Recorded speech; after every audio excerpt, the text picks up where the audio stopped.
All rise for Judge Alexandra Pierce.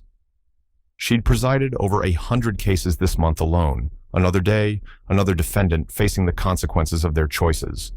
But when the bailiff brought in the man in handcuffs, gray hair, sunken eyes, reeking of cheap whiskey and broken dreams, Alexandra's gavel froze midair. She knew that face. The man on trial for armed robbery was the same man who disappeared from her life 30 years ago when she needed him most. Her father.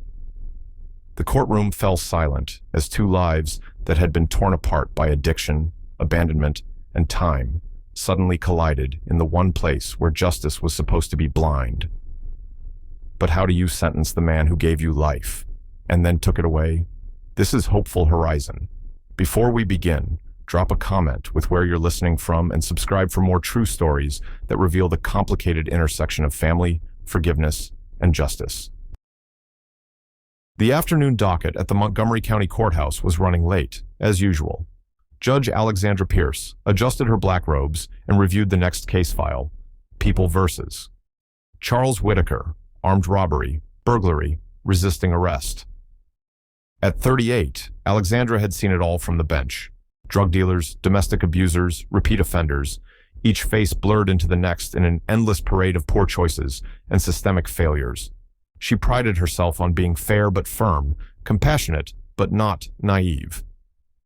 Bring in the defendant, she instructed the bailiff.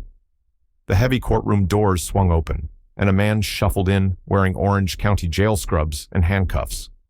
His gray hair was unkempt, his face weathered by decades of hard living. He moved with the broken gait of someone whose body had been betrayed by addiction and time. Alexandra glanced up from her paperwork and froze. Those eyes, even sunken and bloodshot, even surrounded by premature wrinkles and the pallor of alcoholism, she knew those eyes. They were the same eyes that had looked down at her from her crib, the same eyes that had read her bedtime stories before everything fell apart. The gavel slipped from her hand and clattered onto the desk. "Your Honor?" the court clerk asked, concerned by the judge's sudden stillness. Alexandra's mind raced. She leaned toward the bailiff, her voice barely a whisper. "The defendant's name?" "Charles Whitaker, ma'am. Multiple counts of burglary, armed robbery, resisting arrest. This is his third strike." Charles Whitaker. He'd changed his last name, probably to escape his past, just like she had. Born Alexandra Whitaker, she'd legally changed her surname to Pierce when she turned 18, desperate to shed any connection to the father who had abandoned her. Now that father stood before her bench, swaying slightly, his public defender whispering in his ear about plea options and sentencing guidelines. Charles looked up at the judge for the first time, and their eyes met across 30 years of silence and pain. His face went white. His mouth opened slightly, but no words came out. Alexandra's hands trembled as she reached for her water glass. "The court will take a 15-minute recess," she announced, her voice somehow steady despite the earthquake happening inside her chest. As the courtroom began to empty, Charles never took his eyes off the woman in the black robes. The little girl he'd lost was gone, replaced by someone powerful, dignified, successful, everything he'd never managed to become. The memories flooded back as Alexandra sat alone in the empty courtroom, her head in her hands. She was 7 years old again, standing in the hospital hallway as machines beeped their final songs for her mother. Cervical cancer had taken Sarah Whitaker in just 8 months, leaving behind a heartbroken husband and a confused little girl who didn't understand why mommy wouldn't wake up. Charles had tried at first. Alexandra remembered him attempting to braid her hair for school, burning grilled cheese sandwiches, reading her the same bedtime story 3 times because he kept forgetting where he'd left off. But the bottle had been his companion long before Sarah's death. It just became his primary relationship afterward. The eviction notices started coming when Alexandra was 8. Charles couldn't hold down jobs at the auto plant, the grocery store, or the gas station. He'd show up drunk, miss shifts, get into arguments with supervisors who reminded him too much of his own failures. Alexandra learned to make her own breakfast, to forge his signature on school permission slips, to hide in her room when he brought home drinking buddies who got too loud and too angry. She learned to pray that the pounding on the door at night was the police, not the landlord, because at least the police sometimes brought social workers who asked if she was okay. The final night, she was 10 years old. Charles had been arrested for trying to rob a convenience store, drunk, desperate, and armed with nothing more dangerous than a kitchen knife and poor judgment. When the police came to the apartment, they found Alexandra alone, surviving on cereal and whatever food the neighbors quietly left outside their door. "Your daddy's not coming back for a while, sweetheart," the social worker had said gently. "We're going to find you somewhere safe to stay." Charles never fought for custody, never wrote letters, never showed up for visitation. He simply disappeared into the system, leaving his daughter to navigate foster care, group homes, and the complicated machinery of state protection. Alexandra had thrived in spite of it all. Good grades became her rebellion against his failures. Academic scholarships became her escape route. Law school became her transformation from victim to victor. She'd searched for him once, during her second year of law school, not because she wanted a reunion, but because she needed closure. The trail had gone cold, no forwarding addresses, no employment records, no contact with extended family who'd written them both off years earlier. Now, 28 years later, closure had found her instead. Alexandra's chambers felt smaller than usual as she sat across from the man who'd once been her entire world and then became her greatest wound. Charles sat handcuffed to the chair, his court-appointed attorney beside him, both men clearly uncomfortable with the unusual private conference. "I need to speak with my client alone," the public defender had protested. "This is highly irregular, Your Honor." "5 minutes," Alexandra had replied, "then we'll discuss recusal and next steps." Now it was just the two of them, father and daughter, separated by a desk and 3 decades of silence. "Allie?" Charles's voice was hoarse, uncertain. "Is it really you?" She'd forgotten that nickname. Allie.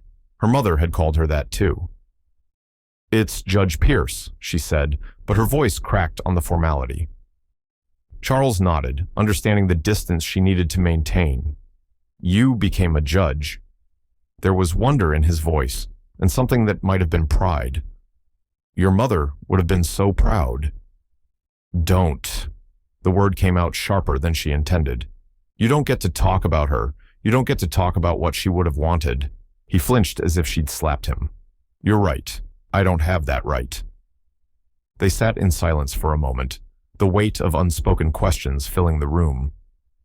"Why?" Alexandra finally asked, her professional composure cracking. "Why didn't you fight for me? Why didn't you get help? Why did you just disappear?" Charles looked down at his handcuffed wrists. "Because I was a coward. Because every time I looked at you, I saw her. Because I knew you deserved better than what I was becoming." "That wasn't your choice to make," she whispered, tears threatening. "I was your daughter. I needed my father." "I know." His voice broke. "I know that now. But back then, I thought love meant letting you go. I thought someone else could give you the life I couldn't." "Someone else did," Alexandra said quietly. "Foster families, teachers, scholarship programs. Complete strangers showed me more care than my own father." Charles closed his eyes, absorbing the blow. I'm glad. I'm glad you found people who could do what I couldn't." "But they weren't you," she admitted, the words surprising them both. "I spent years wondering if I'd done something wrong, if I wasn't worth staying sober for." "God, no." Charles leaned forward as much as his restraints would allow. "You were perfect. You were the only good thing I'd ever done, and I was terrified I'd ruin that too." "So you ruined it by leaving instead?" He nodded, understanding the devastating logic of his choice. "I thought I'd die before I ever saw you again. I hoped I would. And now you're the one with the power to lock me away." Alexandra looked at the man across from her, no longer the father of her memories, no longer the monster of her nightmares, just a broken human being facing the consequences of a lifetime of running away. "I should recuse myself," she said finally. "This is a conflict of interest." "Will you?" he asked. She was quiet for a long moment. "I don't know." The courtroom was packed when Alexandra returned to the bench 2 hours later. Word had somehow leaked about the unusual recess, and reporters crowded the gallery alongside curious court staff and legal observers. Charles stood at the defendant's table, his public defender having spent the recess frantically researching conflict of interest protocols and filing motions for judicial recusal. "Your Honor," the attorney began, Given the circumstances that have come to light, I move that you step down from this case and— Motion denied, Alexandra said firmly. I've consulted with the Chief Judge and the State Judicial Ethics Board. While unusual, there is no legal impediment to my continuing with this case, provided I maintain full transparency with all parties. She looked directly at Charles. Mr. Whitaker, you have the right to request a different judge. Do you wish to do so? Charles met her gaze. No, Your Honor. I'll accept whatever judgment you think is fair. Alexandra nodded and opened the case file. Charles Whitaker, you have pleaded guilty to charges of armed robbery, burglary in the second degree, and resisting arrest. This is your third felony conviction, which under state law qualifies you for enhanced sentencing under the 3 strikes provision. The courtroom held its breath. A third strike could mean life in prison. However, Alexandra continued, I've reviewed the circumstances of these crimes, your history of substance abuse, and the recommendations from the probation department.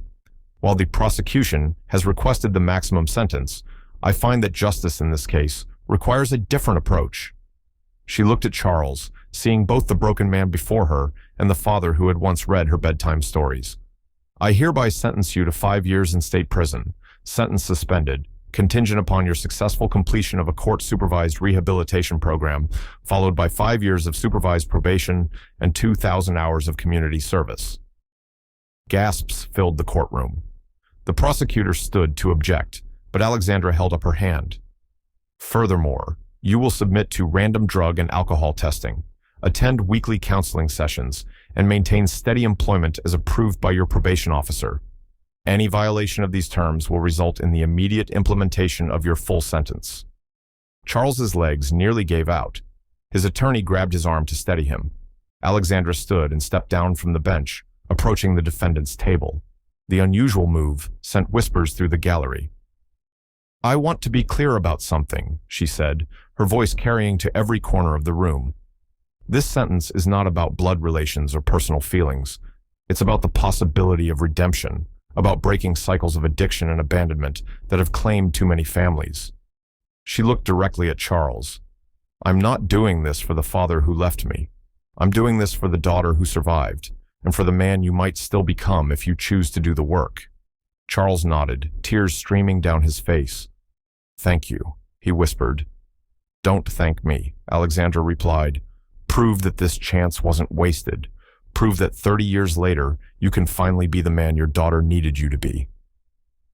As the bailiff led Charles away to begin processing for the rehabilitation program, Alexandra returned to her bench. The courtroom slowly emptied, leaving her alone with the weight of her decision and the hope that sometimes justice looks different than revenge. Charles Whitaker thought he'd lost his daughter forever when addiction and grief convinced him that abandonment was an act of love. Alexandra Pierce learned that day that justice isn't always about punishment. Sometimes it's about creating space for people to become who they were meant to be before life broke them. This wasn't just a story about crime and consequence. It was about cycles we perpetuate and cycles we choose to break. It was about the difference between enabling and empowering, between excusing and understanding. Charles had spent 30 years running from the worst day of his life, the day he buried his wife and lost his way.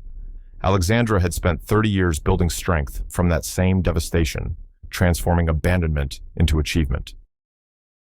In that courtroom, their separate journeys collided at the intersection of accountability and grace. The judge didn't excuse her father's failures, but she created an opportunity for him to finally face them. The real verdict wouldn't be written in court records or case law. It would be written in the choices Charles made in the months and years ahead, whether he would honor the second chance his daughter had given him or prove that some people can't be saved from themselves. Alexandra learned that forgiveness doesn't require forgetting, and that justice sometimes looks like giving someone the chance to become worthy of the love they once threw away. If this story moved you, challenged your ideas about justice and mercy, or reminded you of the power of second chances, let us know in the comments below. Share where you're watching from, and tell us, how do we balance accountability with compassion? Hit that subscribe button for more stories that explore the complicated intersections of family, forgiveness, and the choices that define us. Until next time, stay strong, stay hopeful, and remember, sometimes the verdict that truly sets us free isn't written in any law book. This is Hopeful Horizon, signing off.